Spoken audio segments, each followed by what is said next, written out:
أعوذ بالله من الشيطان الرجيم بسم الله الرحمن الرحيم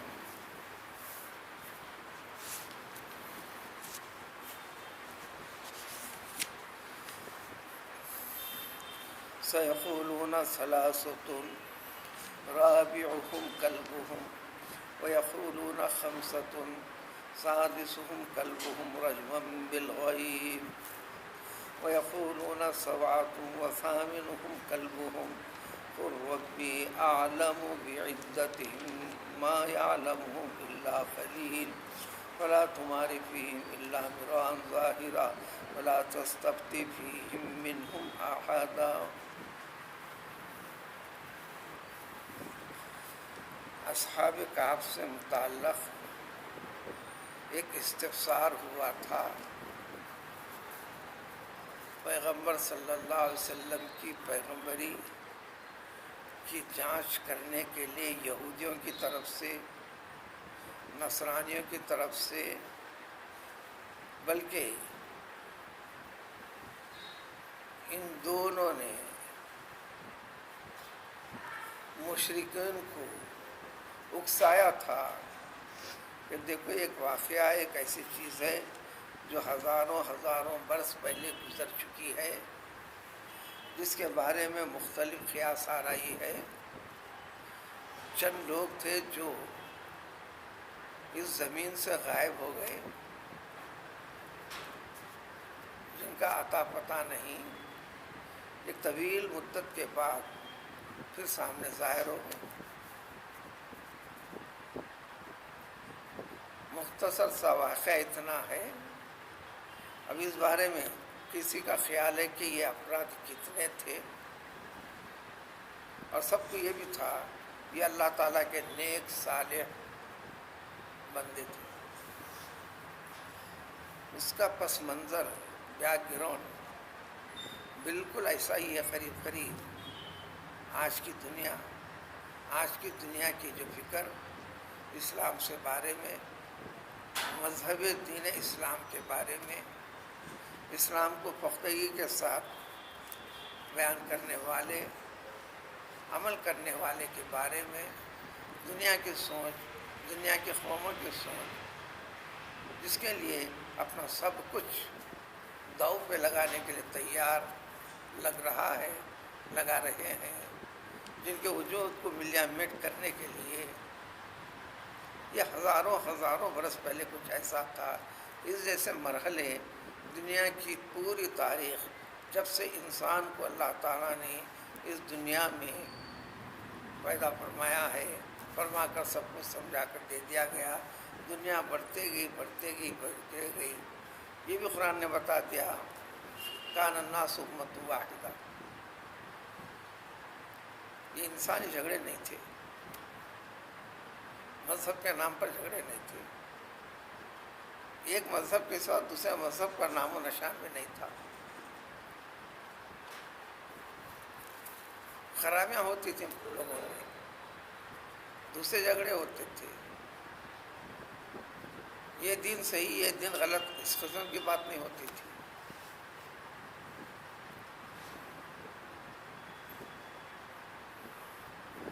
طویل زمانہ گزرا حضرت آدم علیہ السلام کے بعد سے،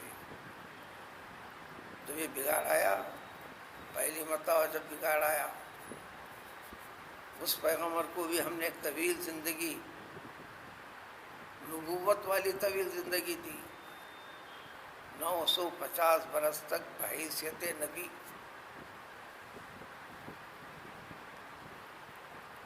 یہ عقیدے کی خرابی، وحدہ لا شریک والے عقیدے کی خرابی میں اللہ تعالیٰ کی ذات کے ساتھ عمل میں، فکر میں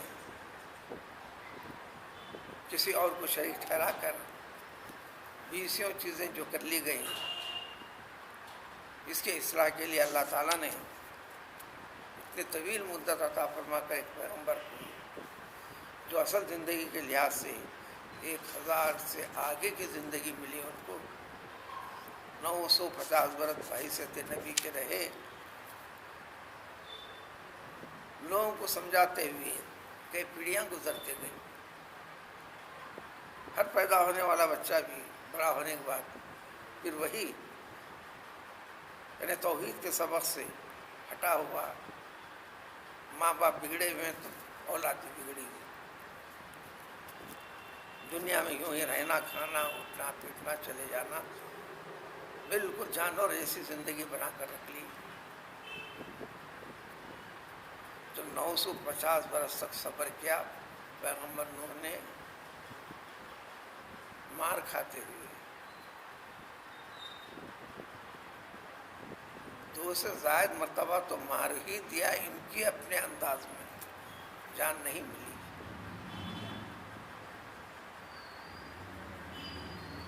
انتہائی نفرت کا اظہار کرتے ہوئے جس سے مردے کو کوئی پھینک دیتے ہیں اس طرح پھینک بھی دیا. لیکن اللہ تعالیٰ نے پھر یہ جو ہی ہوش آتا تو سب سے پہلے وہی جو اللہ تعالیٰ کا حکم ہے شروع کرتے یہ اذیتیں برداشت کی. آخر میں ایک اختیار تھا اللہ تعالیٰ کا، ہر نبی کو تھا. ہر نبی کو زندگی میں ایک اختیار دے رکھے ہیں اللہ تعالیٰ کہ کوئی بھی ایک چیز تم طلب کرو میں اس کو رد نہیں کروں گا. اپنی طرف سے ایک چیز اختیار دعا کا.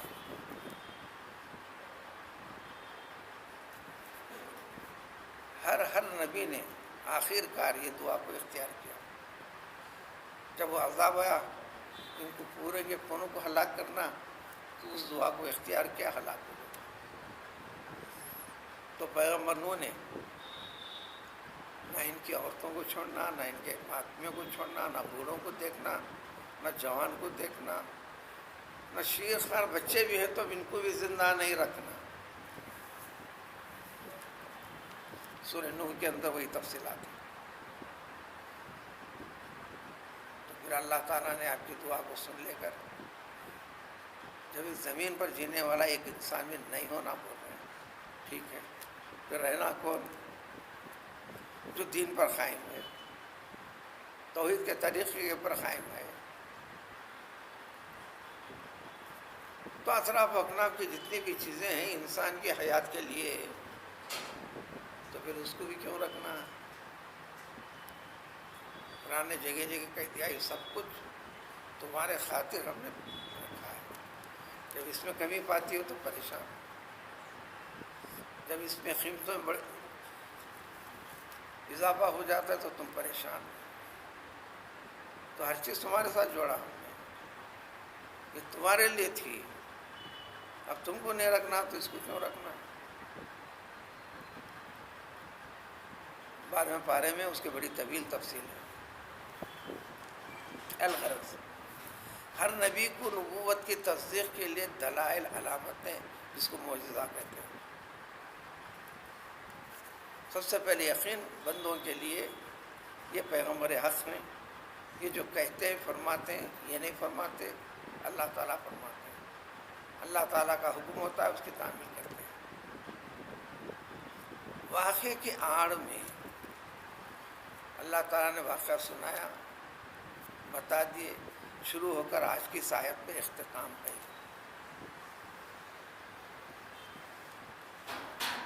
یہودیوں کا یعنی جیوس کا آج بھی وہی عقیدہ ان کا. یہ 3 تھے، وہ 3 انسان تھے، چوتھا کتا تھا.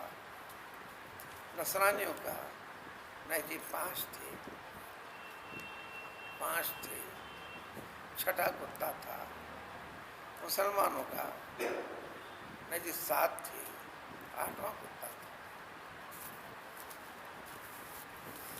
اب ایک چیز سوچنے کی، گنتی لے کر کیا کرتے ہیں؟ گنتی سے لینا دینا کیا ہے؟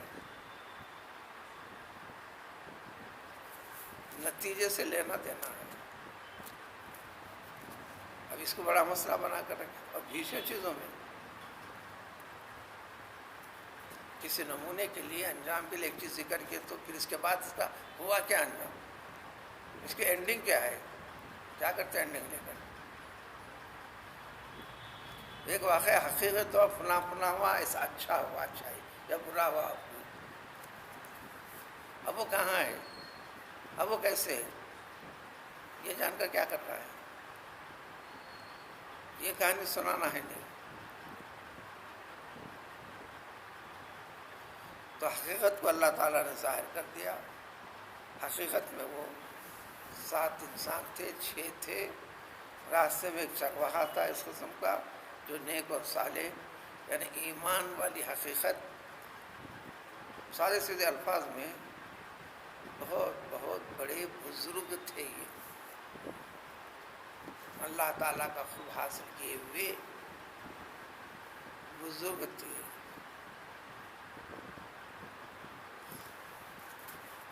جبکہ پوری کے پورے اس وقت کا وہ مملکت، حکومت جس جگہ کے تھے، وہ حکمرانی طور پر غلبہ جو آج کل بھی وہی پکارا ہے۔ بتوں کو ماننا تو رہنا، بتوں کا نعرہ لگانا تو رہنا، اور اس کا مظاہرہ کر کے بتانا تو جینے کا حق ہے۔ تو ہر اعتبار سے تمہاری جاگیر، جائیداد، جان مال سب کچھ خرچ کر لیا جائے گا، ختم کر دیا جائے گا۔ دنیاوی طاقت اسباب کے لحاظ سے کوئی شکل باقی نہیں تھی۔ یہ نوجوان تھے، جوان نہیں، 15 سال سے 28 اور 30 تک کی عمر، یہ نوجوانی کہتے ہیں۔ جوان 28 یا 30 کے بعد سے 40 سال پر یہ جوان، 40 سے 50 کے درمیان کا وقت تھا جوانی اور بڑھاپا۔ جوانی سرکنے لگتی ہے، بڑھاپا داخل ہونے لگتا ہے۔ ایک اعتبار سے جوان، ایک طرف سے بوڑھا۔ کمپلیٹ 50 برس کی عمر ہوتی ہے تو اس کے بعد شیخ، بڑھاپے میں داخل پوری طرح۔ تو یہ نوجوانی، ہر ایک کے لیے قتل کی فلاں فلاں سزا جاری ہوتی۔ وہ حاکم وقت بادشاہ نے نوجوان کو سمجھایا، تمہیں تو ابھی بہت جینا ہے، دنیا کی زندگی نہیں دیکھی تم لوگوں نے، بالوطن کے مال دولت کو تمام کو یہ کر دو، 3 دن کی مہلت، اس میں سدھرو، نہیں تو جو انجام کرنا ہے فرمان جاری ہوگا، تمہارے ساتھ ہوگا۔ ان لوگوں نے ان 3 دنوں کے اندر فائدہ اٹھاتے ہوئے بس اللہ کے حوالے ہم اپنے آپ کو کر دیں گے، نتیجے کی فکر نہیں کریں گے، جو کرنا ہے رب کرے گا، ایمان کی دولت کو ہم اپنے پاس سے جانے نہیں دیں گے، کسی قسم کا دباؤ ہم قبول نہیں کریں گے۔ اب رہی بات جان کی، مال کی، ظلم و زیادتی کی، اب ہمیں نہیں معلوم۔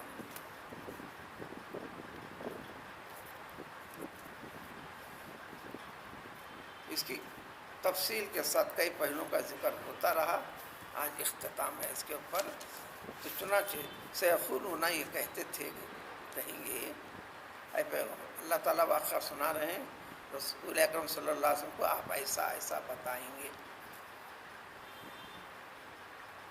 اب یہ فریق آ کر آپ سے سوال کرے گا، 3 تھے، چوتھا کتا تھا، وہ تفصیلات بتائی جا چکی ہیں پہلے۔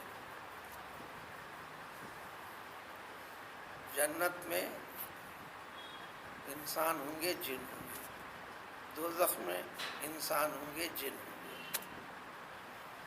جنت اور دوزخ ان دونوں کے لیے 6۔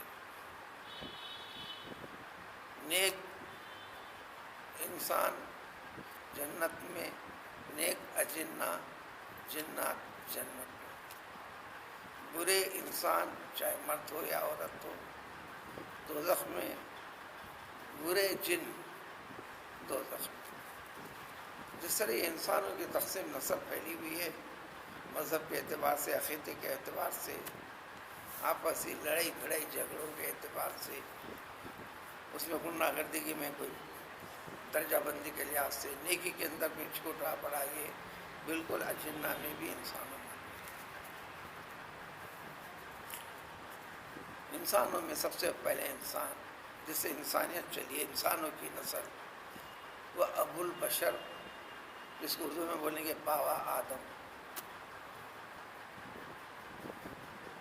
اجنہ میں جو چلی ہے وہ عزازیل نام اس کی یہ ہے۔ جب حضرت آدم کی نسل میں اچھے برے رنگ روپ کے، عمل کے، فکر کے، عقیدے کے، اس نسل میں بھی کلام پاک، اصلاح، تعلیم و تربیت، ان کے لیے بھی، ان کے لیے بھی، پیغمبر صلی اللہ علیہ وسلم، ان کے لیے بھی، ان کے لیے بھی،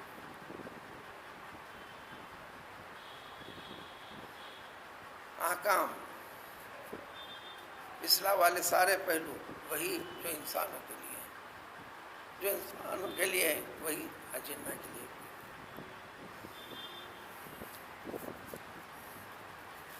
اب یہ نہیں سوچنا انسان مٹی سے بنا، اس کو جنت میں ڈالتے کرتے، دوزخ میں بھی ڈالتے کرتے، جن تو آگ سے بنا، حقیقت سے کرتے، آگ سے بنی ہوئی چیز کو آگ کیسے جلائے گی؟ تو مٹی سے بنے ہوئے انسان کو اینٹ لے کے مارو، مارنے لگتا، مٹی کا ڈھیلا لے کے مارو، مارنے لگتا۔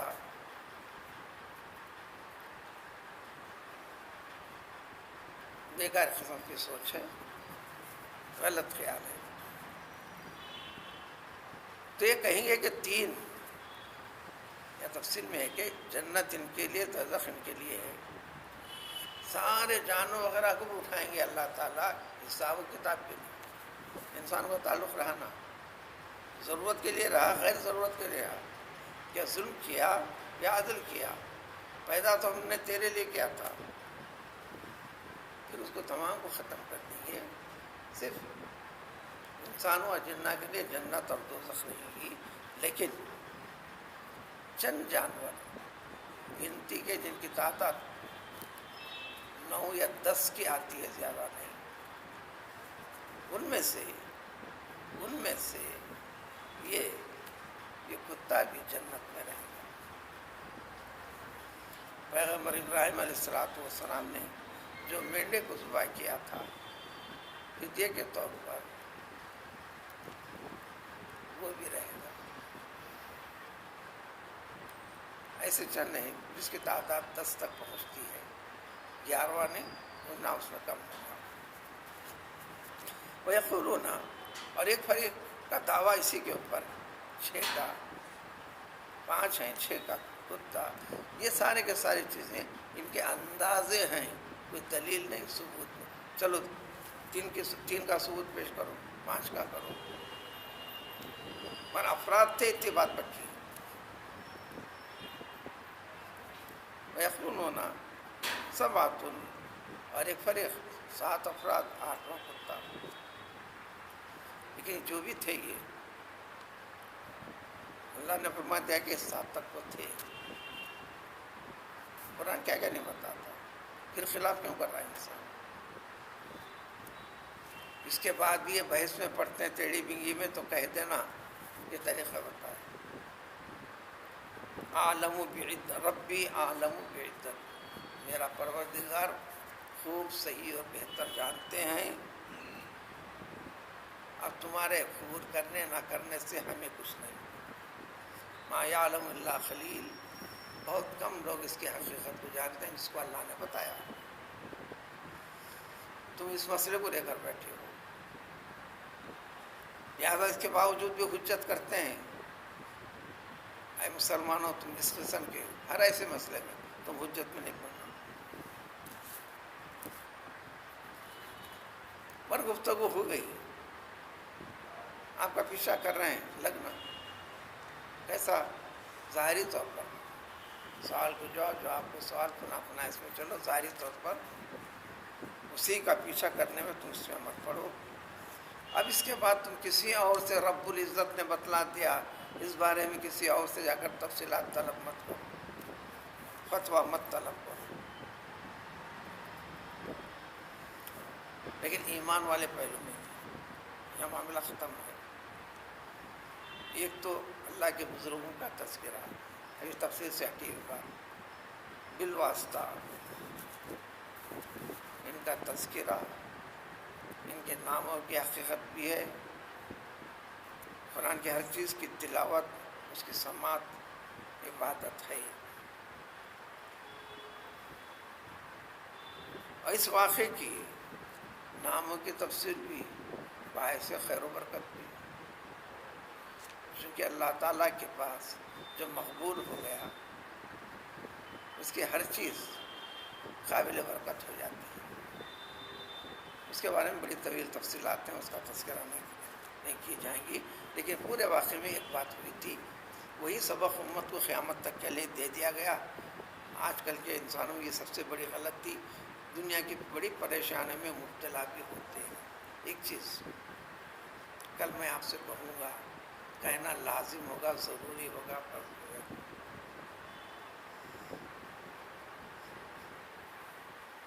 آپ یہ کہنے کے بعد ضروری ہو گیا۔ یوں سمجھو کہ نظر مان لیا، منت مانگ لیا، پوری کرنا ضروری ہے، نہ کرنے پر وبال آئے گا۔ اس قسم کی پوری زندگیوں کو خرابیوں میں انسان مبتلا کر رکھا ہے۔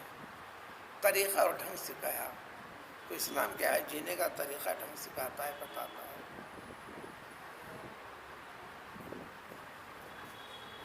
تو یہ چیز حضور اکرم صلی اللہ علیہ وسلم سے اللہ تعالیٰ نے کروایا، یہ سبق سکھلایا، امت کو بتلا دیا۔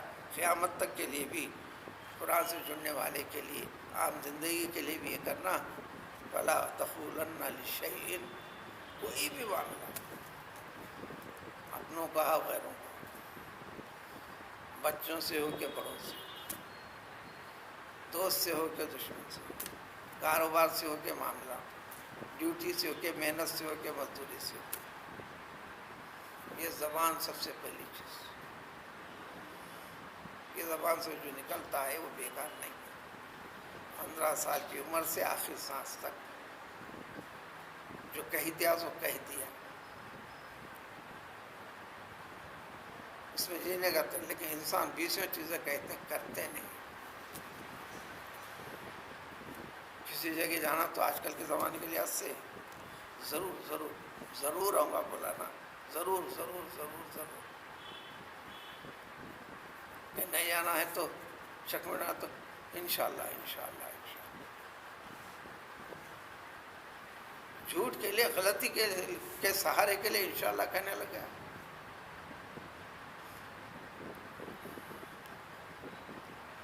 ہاتھ سے ہٹ تک بھی ذرا پیچھے بھی ہٹتے ہیں۔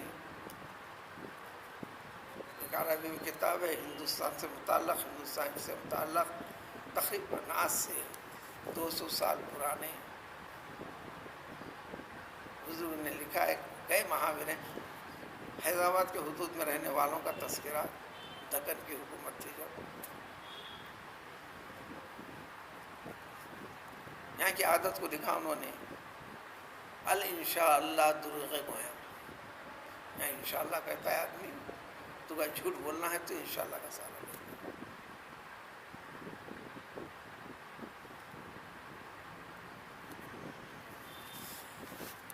اسلام نے تو سب سے پہلے بتا دیا، حضور صلی اللہ علیہ وسلم پوچھے تو آپ، چونکہ ہر چیز رننگ کامنٹری کے جیسا تھی، جبریل امین علیہ السلام کی آمد و رفت ہمیشہ، کیونکہ ایک چیز بتا کر دین کو تکمیل کرنا ہے، پھر نبوت کے سلسلے کو ختم کرنا ہے، اللہ کے مقدس کلام کو بھیجا جانے والا نہیں ہے۔ تو آپ صلی اللہ علیہ وسلم نے جب سوال لے کر آئے تو کہہ دیا، کل جواب دیجیے آپ کو، یہاں ادب سکھانا تھا رسول کو علیہ السلام کو، امت رسول صلی اللہ علیہ وسلم کی رسالت ہے، ان سے جڑی ہوئی ہے، وہ نمونہ بننا ہے۔ اللہ تعالیٰ نے جو کل بولوں گا کل کو ٹال دیے. ہر ادا کے اوپر نبی کی نبوت کی تصدیق ہونا ہے. تو اسی طرح نبی کا معتقد، نبی پر ایمان رکھنے والا، اس کی زندگی کی شان یہی ہے اور ہونا ہے. تو بات سب کچھ بتانے کے بعد تاکید فرما دیا اللہ تعالیٰ آپ کو بواسطے سے آپ کے ہر امتی کو. دیکھو ہرگز ہرگز یہ لفظ ہے لا تخل، لا تخل ہے خالی، یہ لفظ کی حقیقت ہے لا تخل تخاف لا. بقیہ الفاظ کا جو زیادہ نون تشدید والے کا ہو جاتا ہے تو ہرگز ہرگز ہرگز نہیں فرمائیں گے تم، آپ کسی بھی چیز سے جڑی ہوئی چیز ہوتی کیوں نہیں. کیا نہیں فرمانا؟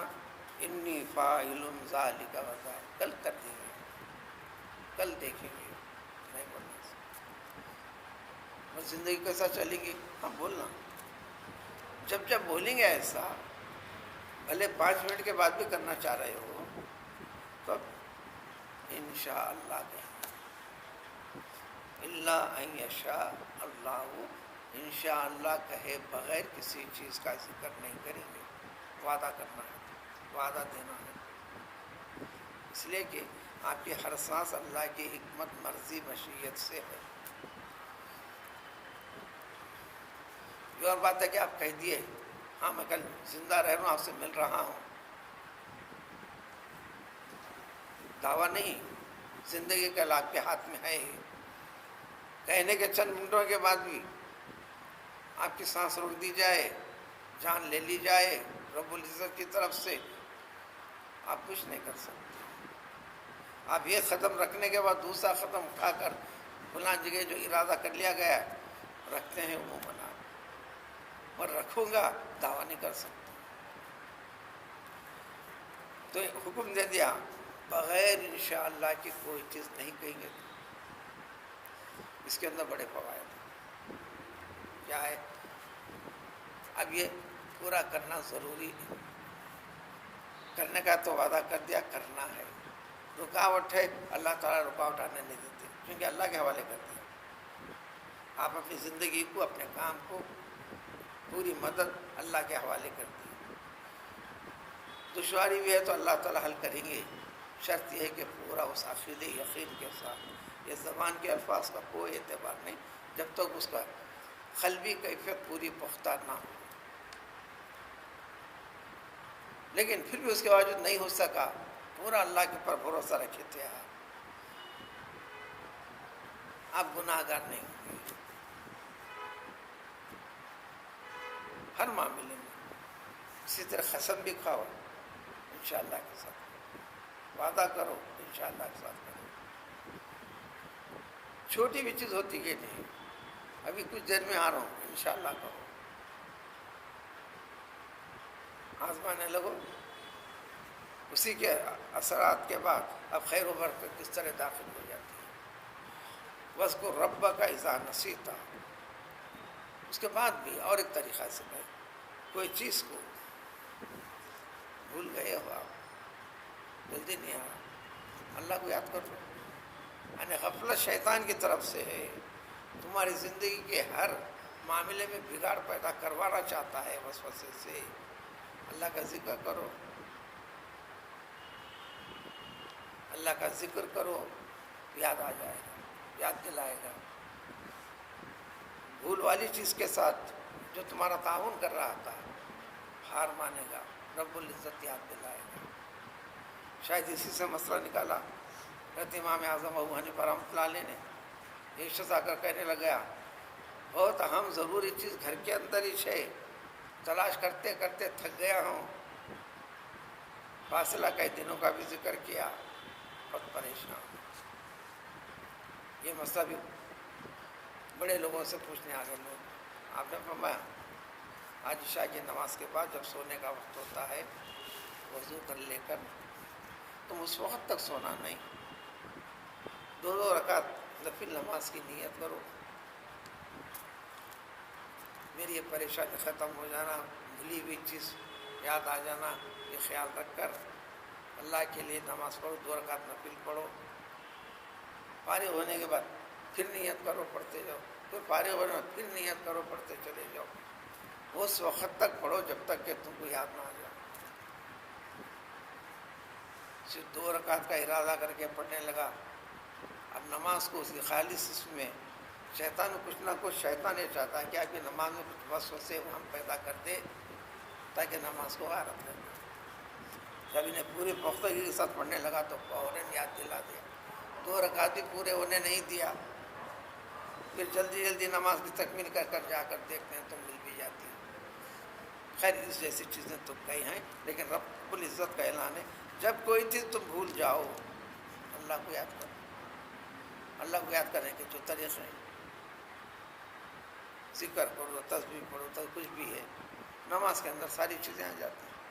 اعوذ باللہ آ جاتا ہے، بسم اللہ آتا ہے، سورہ فاتحہ آ جاتا ہے جو سارے قرآن خلاصہ ہے، پھر اللہ تعالیٰ کی طرف رخ کرنے کا، اللہ تعالیٰ تیرے لیے، رکوع میں جاتے ہیں، سجدے میں جاتے ہیں، تسبیح چیزیں ہیں، پھر سلامتی اللہ کے حوالے کر کر وہی سلام ہے، سلام کے ساتھ ختم ہوتی ہے۔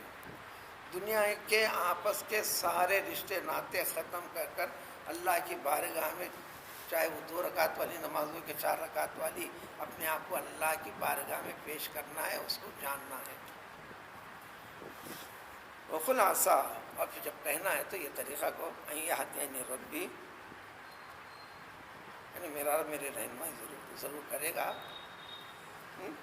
ایسا طریقہ اختیار کرنا تمہارے سب سے زیادہ ڈھنگ، رشد، صحیح، احتیاط والا، اچھی زندگی کا طریقہ، یہ سب سے زیادہ خریدتر ہے، تم کو تمہاری زندگی کے معیار سے باقی رکھنے والا، اچھا ڈھنگ اور سلیقہ سبق پیش کرنے والا، تمہارے لیے بھی، دوسروں کے لیے بھی، اور تم سے تاثر دوسروں کو دینے کے لیے بھی، اس طریقے کو اختیار کرو۔ اب اس سے جڑی معمولی چیزیں پھر ایک فیصلہ کر کر کہ یہ لوگ کتنے سال تک رہے، 309 دن، 300 سال 9 دن تک یہ کس طرح رہے، اس کی تفصیل صرف اگلی ایک آیت میں داخل ہے۔